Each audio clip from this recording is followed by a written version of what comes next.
Assalamualaikum warahmatullahi wabarakatuh. Sebelumnya perkenalkan saya Aldi Permana Putra dari mahasiswa IPB University angkatan 59 dari Departemen Ilmu Ekonomi Syariah. Pada kali ini saya akan mendemonstrasikan mengenai uh, model ARIMA ya teman-teman. Di sini saya akan menggunakan aplikasi SPSS. Nah, sebelum itu tentu kita harus mengetahui dulu eh, apa itu ARIMA dan perintilannya gitu ya teman-teman. Untuk yang pertama, definisi ARIMA itu, ARIMA atau Auto Regressive Integrated Moving Average adalah salah satu metode peramalan dalam statistik yang digunakan untuk menganalisis data deret waktu atau biasa kita sebut time series. Model ini menggabungkan tiga komponen utama. Yang pertama autoregressive atau AR, kemudian integrated atau I, kemudian moving average atau MA. Nah, siapa sih yang menggunakan ARIMA ini? ARIMA ini sering digunakan oleh analis data, ekonom, peneliti, praktisi bisnis yang ingin memprediksi tren masa depan berdasarkan data historis. Model ini banyak diterapkan dalam bidang keuangan, ekonomi, cuaca, dan manajemen rantai pasok pada bisnis. Lalu, kapan sih ARIMA itu digunakan? Nah, ARIMA ini tepat digunakan jika memang data itu memiliki pola yang dapat dianalisis dari masa lalu untuk memprediksi masa depan. Model ini sangat efektif untuk data deret waktu yang bersifat stasioner atau bisa diubah menjadi stasioner melalui diferensi atau integrasi. Nah, di mana sih ARIMA itu diterapkan?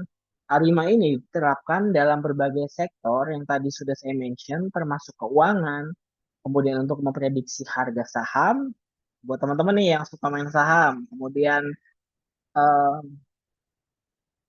ekonomi untuk peramalan inflasi, cuaca untuk prediksi suhu, dan pada sektor industri pun perlu teman-teman. Lalu mengapa sih ARIMA itu penting? Nah, di sini nih saya mau ngasih tahu kalau ARIMA itu penting banget loh teman-teman. ARIMA ini memang penting karena mampu memberikan prediksi yang lebih akurat dibandingkan metode sederhana seperti rata-rata bergerak. Dengan mempertimbangkan pola masa lalu, model ini membantu pengambilan keputusan berbasis data yang memang lebih efektif. Nah, bagaimana sih cara kerjanya? A5 ini bekerja dengan mengidentifikasi parameter optimal untuk komponen tadi yang sudah saya mention, AR, I, dan MA. Untuk langkah-langkah secara umumnya sendiri, yang pertama identifikasi, kedua estimasi, ketiga pemodelan, kemudian evaluasi dan validasi, dan yang terakhir ialah prediksi. Nah, untuk itu kita langsung mulai aja ke demonstrasinya. Kita searching terlebih dahulu. Teman-teman tentu harus menyiapkan aplikasi ini dulu ya, aplikasi SPSS. Pas tadi ya teman-teman, tadi sebelum demonstrasi ini saya coba-coba dulu. Khawatirnya nanti saya menggunakan saya nanti salah mendemonstrasi. Nah, kita ubah lagi. Kita buka lagi teman-teman. Nah, di sini udah kebuka ya teman-teman. Lalu kita siapin, kita buka datanya. Yang paling penting nih, teman-teman harus punya datanya terlebih dahulu sebelum mengolah data di SPSS. Nah, untuk kali ini saya menggunakan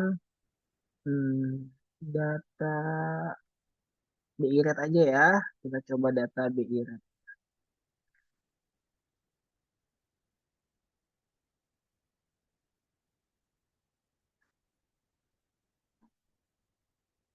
Nah, di sini udah ada ya data BI-RAT-nya. Kita copy paste aja untuk data BI rate-nya teman-teman.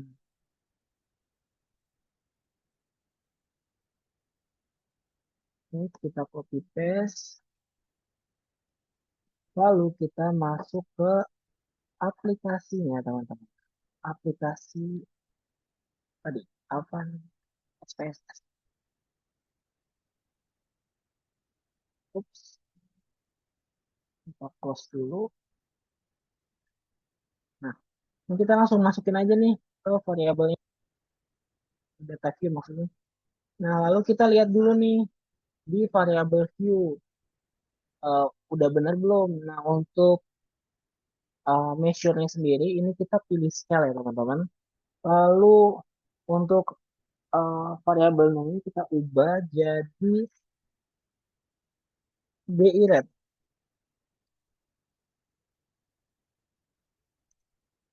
Nice. Udah.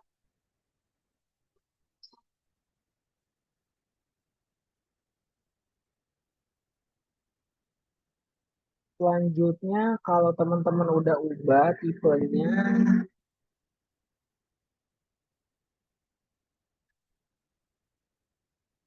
teman-teman bisa ke data lagi. Close dulu ke data. Lalu kita pilih define data and time. Ini kita pilih yang years month. Nah, ini dari tahun 2010.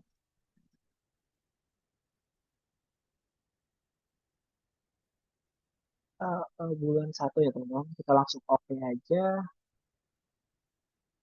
Oke, kita bisa cek lagi di data view. Ini udah muncul ya untuk waktunya.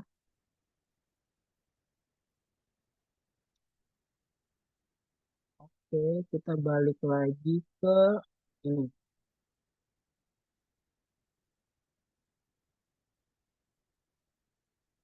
Ini kita analyze aja ya. Nah, kita analyze, kemudian kita pilih forecasting. Lalu forecasting, lalu pilih sequence chart. BI rate kita pindahkan ke variables. Kemudian kita ini pertama kita cek dulu ya di eh, tingkat level apakah dia stasioner atau tidak. Cek aja, oke. Nah, di sini kelihatan belum stasioner ya teman-teman untuk datanya. Eh, jika kita lihat grafiknya,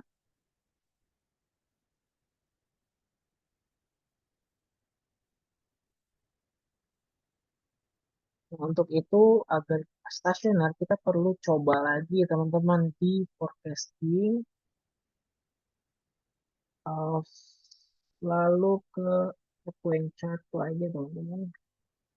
Nah, ini di checklist teman-teman. Tadi kita udah cek di tingkat level, ternyata belum stasioner lah. Untuk itu selanjutnya kita cek di first difference teman-teman. Lalu kita oke aja. Nah, ternyata di sini datanya udah stasioner ya. Maka dari itu ternyata bisa kita ambil tadi kan Arima itu AR, I, dan MA. Untuk I-nya sendiri itu satu karena memang stasioner di first difference.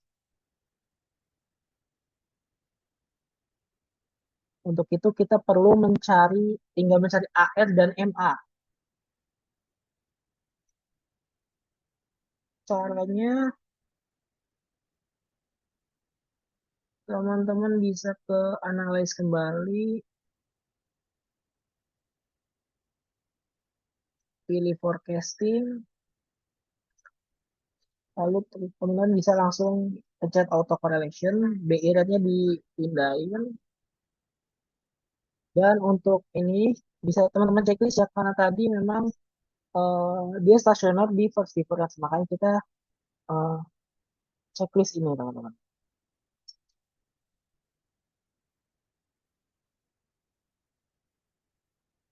Oke,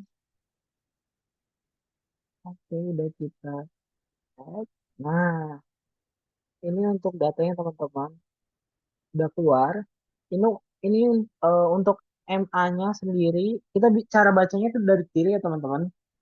Jadi ada nggak sih lag yang keluar dari batas garis kuning. Jadi bisa kita lihat leg satu itu keluar dari garis, kemudian leg dua, leg tiga. Maka dari itu ini legnya tiga teman-teman. Jadi kesimpulannya MA-nya itu tiga. Nah, jika kita lihat pada parsial ACF, ini satu ya teman-teman. Enggak, ini satu.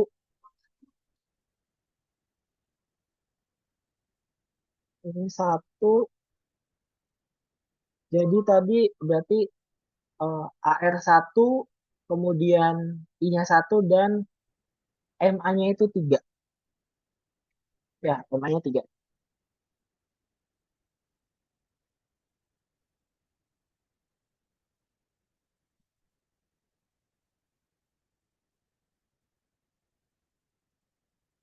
Setelah kita tahu AR, I, dan MA-nya, kita bisa nih uji arimanya teman-teman. Udah bisa kita mulai. Kita bisa langsung ke analis kembali, lalu pilih forecasting. Nah, untuk kali ini teman-teman pilihnya yang di traditional model.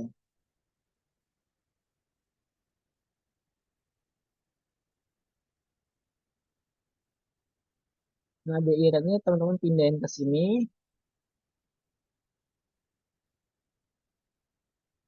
Untuk metodenya sendiri teman-teman ganti ke Arima ya teman-teman karena memang kita mau uji Arima. Nah, sip. Ini tadi satu, kemudian juga ini satu, lalu MA-nya itu tadi tiga, tiga. Nah,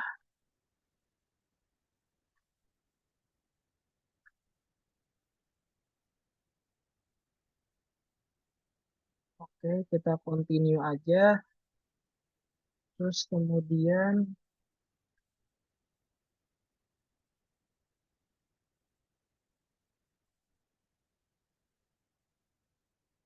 pada statistiknya kita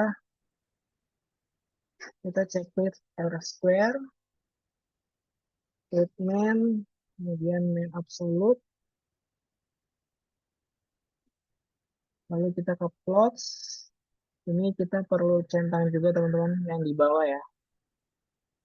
Values, confidence interval, lalu confidence interval for values. Oke. Lalu untuk output nggak usah. Nah, ini untuk set-nya itu kita pilih yang predicted values. Nah, karena memang kita mau prediksi nih teman-teman data gitu. Lalu untuk option sendiri teman-teman bisa pilih first case after end of estimation period bla bla bla bla. Oke. Nah, tadi tahunnya itu di tahun berapa ya?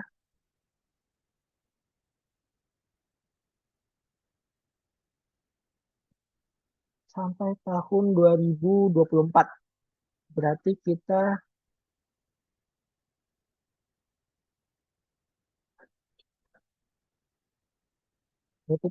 ingin tahu nih data di tahun 2025. Kita predik gitu teman-teman. Nah, 2025 selama 6 bulan.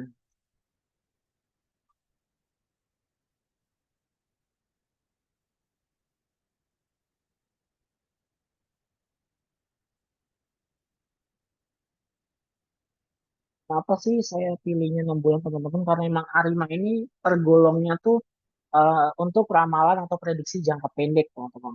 Kayak nggak usah lama-lama ya teman-teman. 6 bulan cukup. 6 bulan cukup, teman-teman. Eh, Selanjutnya,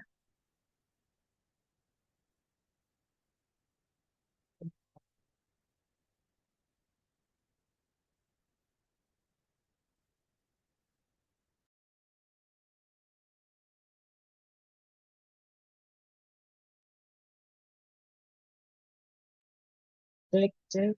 Ah,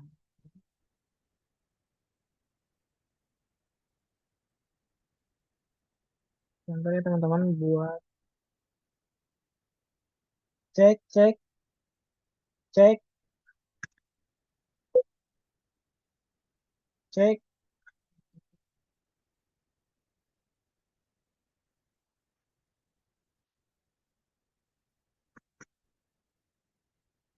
Nah, selanjutnya kalau udah, teman-teman bisa langsung bentar ya, ini kok nggak masuk suaranya.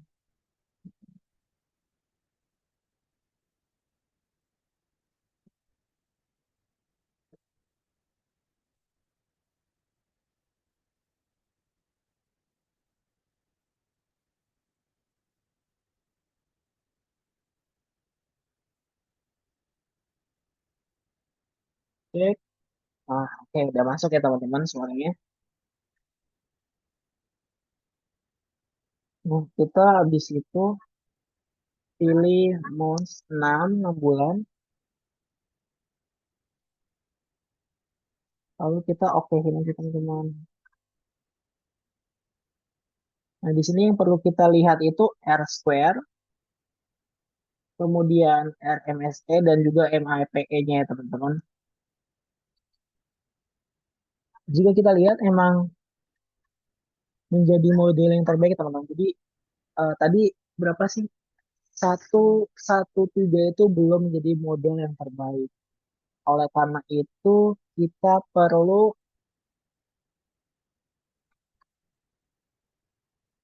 kita perlu analisis kembali teman-teman.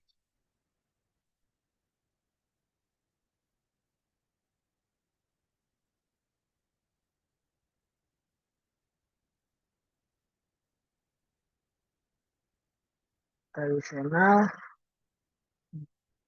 kemudian variabel. Nah, ini kita ubah nih teman-teman ke dua lah gitu kan. Continue, lalu oke.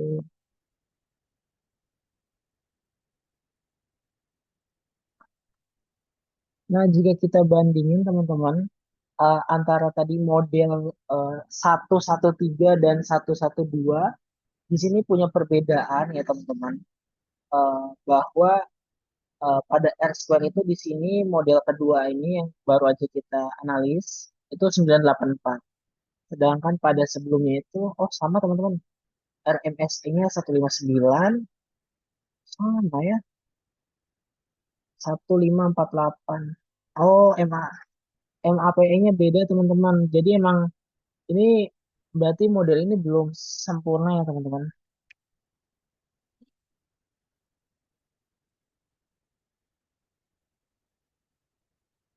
Hmm,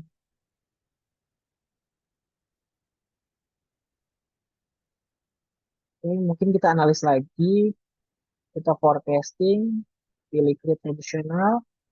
Nah, ini kita ubah aja teman-teman. Kita coba ya yang satu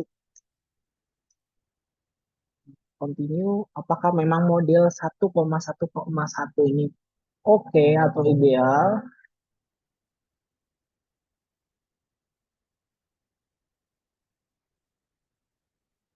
Oke.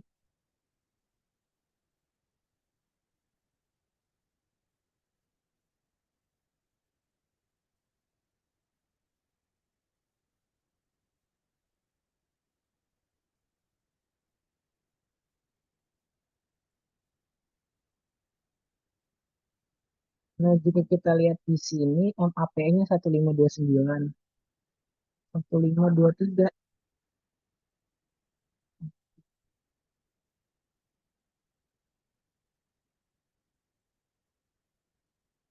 Tradisional. Oh, berarti teman-teman tadi saya udah cek ya. Ternyata yang paling ideal itu 112 teman-teman. Nah, jika kita 112, ini MAPE-nya lebih kecil dibandingkan tadi 111 teman-teman. Di sini MAPE-nya 1529, sedangkan di sini 1523.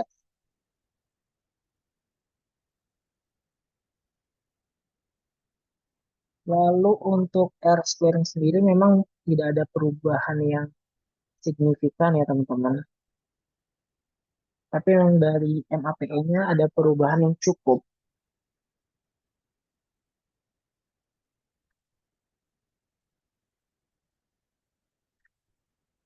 Nah, selisihnya sangat kecil teman-teman. Berarti memang model yang paling oke itu 112 atau model terbaiknya gitu.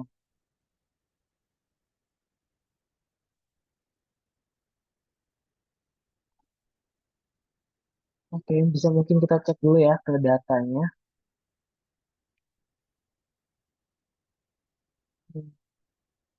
Ke datanya.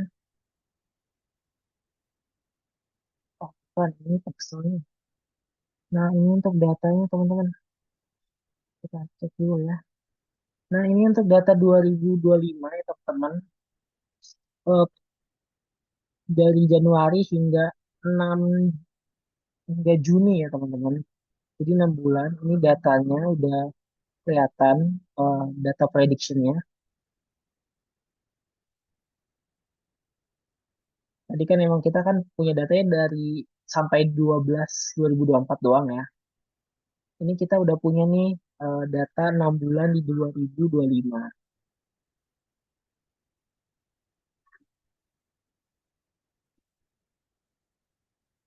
Oke,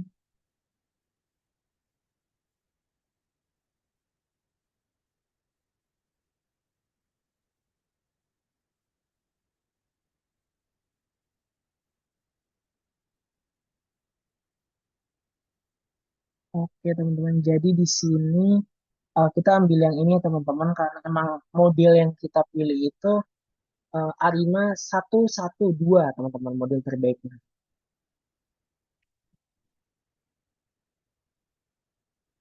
Oke, jadi abaikan mungkin yang ini teman-teman karena emang sudah di tadi dalam percobaan memang yang paling baik ialah model 112. Oke, mungkin itu aja dari saya. Jika teman-teman ada yang kurang jelas pada langkah-langkah atau penjelasan dari saya, bisa tanya di kolom komentar. Saya akhiri. Wassalamualaikum warahmatullahi wabarakatuh.